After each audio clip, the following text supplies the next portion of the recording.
Good morning, welcome back. This is your Mario Paul. After gap of 1 or 2 days, we are switching over to the new point. Before this particular class, let's recap. Let me rewind the yesterday's class. If conditional clause, we came across 3 points. Hope you remember. Present tense, which is possible. If you invite me, I will come. If you pay the fee, you will get hall ticket. This is possibility. Second one is possible, impossible, which is imaginary. Eppadiki jaraganettundi. It's only, what do you call that? Imaginary. Okay. If you paid the fee, you would get hall ticket. No fee pay cheyavu, niku hall ticket raadu. If you took medicine, you would recover. No medicines teeskovu, no recover kaavu. Puttutu uha. Manchi example cheppadi. If I were a bird, నేను bird జన్మలో కాలేదు. I would fly. ఎగరడం కూడా నా వల్ల కాదు. Third ఏంటి? Past perfect. అది కూడా ఏంటిది? అది ఇట్ ఈస్ ఇంపాసిబుల్. జరిగిపోయిన తర్వాత మాట్లాడుతూ ఉంటాం. ఒక పేషెంట్ చూసుకుంటూ, if this patient had taken medicine, he would have certainly recovered. If he had paid the fee on time, definitely, undoubtedly, he would have got hall ticket. What fee paid is hall ticket rather he missed the examination. That's what we discussed. And today we will switch over to the clause. Actually, clause ante entante it is a group of words which make sense. Dantlo koncham ardham untundi. Mari dantlo kuda rendu types of sentences. Okati entidi complete ga untundi. ఇంకొక part ఏంటిది? అది incomplete కూడా కావచ్చు. There is a possibility. Okay, if the sentence may be completed or the sentence may be incompleted, but both the clauses convey meaning. కొంచెం sense ఉంటుంది వాటిలో. చిన్న example, I will come. దీంట్లో సబ్జెక్ట్ ఉంది, వర్బ్ ఉంది. Clause అంటే ఖచ్చితంగా ఏముండాలి? కర్త ఉండాలి. ఆ కర్త చేసేటువంటి క్రియ కూడా ఉండాలి. సో కర్త అంటే సబ్జెక్ట్, క్రియ అంటే వర్బ్. ఆ రెండు ఉన్నటువంటి భాగము క్లాజ్ అనబడుతుంది. ఆ క్లాజ్ కూడా కంప్లీట్ అయి ఉండవచ్చు, ఇన్కంప్లీట్ అయి ఉండవచ్చు. అంటే ఏంటిది? ఒక క్లాజ్ మీనింగ్ఫుల్ అయి ఉండవచ్చు, ఇంకొక క్లాజ్ మీనింగ్లెస్ అయి ఉండవచ్చు. పూర్తి అర్థవంతమైన వాక్యం అయి ఉండవచ్చు, లేదా అర్థం అయ్యి కానటువంటి వాక్యం కూడా అయి ఉండవచ్చు. So these are the 2 types of clauses. So I will come, దీంట్లో సబ్జెక్ట్ ఉంది, క్రియ ఉంది. ఇది కంప్లీట్. నేను వస్తా, I will come, I will take, I will meet, I will pay. ఇవన్నీ సంభవం, పాసిబిలిటీ కదా. దీనికి అర్థం ఉంది కదా, మీకు అర్థమైపోయింది కదా. I will pay the fee. Clear cut meaning is there. If you invite me, this is the conditional clause. If you invite me, నువ్వు నన్ను ఆహ్వానిస్తే, if you pay the fee, నువ్వు గనుక ఫీ పే చేస్తే, I'll give receipt. Okay.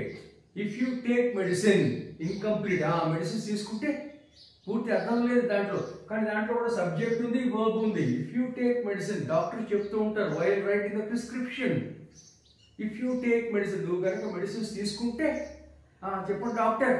దాంట్లో sense లేదు, ఇంకా meaningless sentence. ఇంకా the sentence and the meaning is not at completed. అది కంప్లీట్ అవుతుంది ఎప్పుడు? దీంతో జాయిన్. సబ్జెక్ట్ ఉంది, వర్బ్ ఉంది, కానీ ఇన్కంప్లీట్. అర్థమైంది కదా. If you pay the fee, నువ్వు కనుక ఫీ చెల్లిస్తే, చెప్పండి sir, incomplete. I will give receipt, ఇది complete. So combination of complete or incomplete, we call it as different clauses. Okay, clause ఉన్నటువంటి మెయిన్ లక్ష్యం ఏంటంటే సబ్జెక్ట్ ఉండాలి, వర్బ్ ఉండాలి. ఆ క్లాస్ ఉన్నటువంటి వన్ మోర్ ఫీచర్ ఏంటిది? It may be completed or incompleted. ఓకేనా? So there are 2 kinds of clauses according to this theory. One is main clause. Main అంటే ఏంటిది? ఒక స్కూల్ యొక్క మెయిన్ పర్సన్ ఎవరు? Correspondent. District administration main person ఎవరు? Collector. So collector is independent. Before 1947 August 15th we were dependent. After 15th August 1947 we are independent. Okay na? So main subordinate. Collector అనే వ్యక్తి main person. అదే office లో పనిచేసే వాళ్ళందరూ కూడా his subordinates.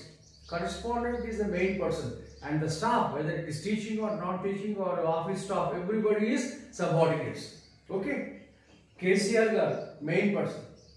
అతని దగ్గర పనిచేసేటువంటి మినిస్టర్స్, మిగతా సెక్యూరిటీ, మిగతా అఫీషియల్స్, మిగతా ఐఏఎస్ ఆఫీసర్స్, మిగతా ఐపీఎస్ ఆఫీసర్స్ అందరూ కూడా అతని యొక్క సబార్డినేట్స్ అన్నమాట. సో ఈ మెయిన్ క్లాస్ ని ఇండిపెండెంట్ అంటాం. ఇండిపెండెంట్ అంటే totally free. You know the meaning of independent. India is an independent country. It is sovereign country, democratic country, republic country, socialistic country, what not every country. That's what we mentioned in the preamble of our constitution. So independent అంటే సర్వ స్వతంత్రుడు. Dependent అంటే ఎవరు? ఆధారపడిన వారు. Every child is a dependent and every father, mother, they are independent. Okay, a student is dependent on teacher and whereas teacher is an independent man. ఆధారపడిన వాడు, ఆధారపడని వాడు. That's the difference between dependent and independent. Okay, for even a pocket money, my son depends on me. He is my subordinate like. Whereas I don't depend on anyone because I am an independent man. So main clause anna, independent clause anna okate. Subordinate clause anna, dependent clause anna okate. ఈ class కాబట్టి main features ఏంటి ఇక్కడ? ఈ class కాబట్టి subject should be there and the verb also should be there. And since this is also a clause, it should have subject as well as verb. And what's the main difference between this main clause and subordinate clause? Main clause is meaningful. Main clause is meaningful. I will come, I will take, I will meet. Sir, I swear, I will pay the fee. Okay, I will attend the meeting. పూర్తి అర్థమైపోతుంది. Okay, and what is dependent clause? Dependent clause కూడా subject ఉంటుంది, verb ఉంటుంది కాబట్టి it has no total meaning. The meaning is incomplete. We don't clearly understand. There is no clear cut meaning for the sentence. It conveys a sense. దానికి ఒక sentence sense ఉంటుంది కానీ అర్థమయ్యి కానట్లు, పూర్తిగా అర్థం కాదు. Okay, as I got fever, నాకు జ్వరం వచ్చింది కాబట్టి. Okay, since it is raining, వర్షం పడుతుంది కాబట్టి. బీయింగ్ టైర్డ్, అలసిపోయాను కాబట్టి. దీంట్లో ఎటువంటి మీనింగ్ లేదు, అర్థమయ్యి కానట్లు ఉంటుంది అన్నమాట. So that's what we call independent, incomplete. This is what dependent. Why do we call it dependent? Because it is subordinate. What's the difference between these two? Same. Dependent clause anna, subordinate clause anna okate. Enduku deenini depend antunnam ante to get a clear cut meaning, daniki poorthi ardham ravalante this dependent clause should depend on independent clause. A blind man wants to cross the road. He has to depend on a man who has clear vision. Antegani if a blind man holds another blind man, they cannot cross the road. They directly go and sit in 108 ambulance. So దీనికి పూర్తి అర్థం రావాలంటే independent class మీద depend అవ్వాలి. That's why we call it dependent class. If you invite me, నువ్వు నన్ను ఆహ్వానిస్తే, దానికి పూర్తి అర్థం రావాలంటే what should we do? This incomplete sentence should depend on complete sentence. Dependent clause should depend on independent clause. Okay na? If you pay the fee, next em jaragabotundi? Dependent clause, subordinate clause, ardham complete kaanatuvanti clause.